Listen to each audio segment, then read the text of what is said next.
মোৰ ভোট মোৰ অধিকাৰ। আপোনালোকৰ বাৰু বহুমূলীয়া ভোটটো প্ৰদান কৰিলে নাই? মই আৰু মায়ে কৈ কিনে মোৰ বহুমূলীয়া ভোটটো প্ৰদান কৰি আহিলোঁ। হেল্ল' এভৰিৱান, প্ৰণৱজৰ অন্য এটা মিনি ব্লগলৈ আপোনাক সকলোকে স্বাগতম জনাইছোঁ।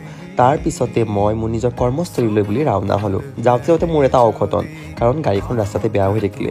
দাদা কইনাৰ ককায়েকে মোক ল'ব আহিলে, ইমান টেনশ্যনত পৰি গ'লোঁ। মেইন ৰাস্তাত যদি এনেকৈ গাড়ীখন বেয়া হয় কেনেকুৱা প্ৰব্লেমত পৰে কওকচোন। আহিয়ে মনটো ভাল লাগি গ'ল। এয়া কইনাৰ মায়েকে মোক এখন ধুনীয়া বিহুৱান উপহাৰ দিলে। Thank you aunty. এয়া হ'ল আমাৰ কইনা। তাই একেবাৰে কথা কম কয় আৰু বেছি লাজুকীয়া।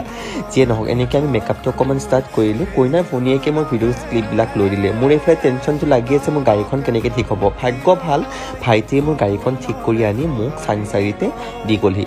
একচুৱেলি মোৰ চাংচাৰিত বেয়া হৈছিলে গাড়ীখন। মোৰ কাম আছিলে মদনপুৰত টলগেটৰ ওচৰতে, একেবাৰে ওচৰত। তাৰপিছত আমি হাঁহি ফূৰ্তিৰ মাজেৰে কামবিলাক ষ্টাৰ্ট কৰিলোঁ। কইনাকো অকণমান কথা পতাৰ কাৰণে ট্ৰাই কৰিলোঁ, কিন্তু তাই কথাই নকয় জানেনি।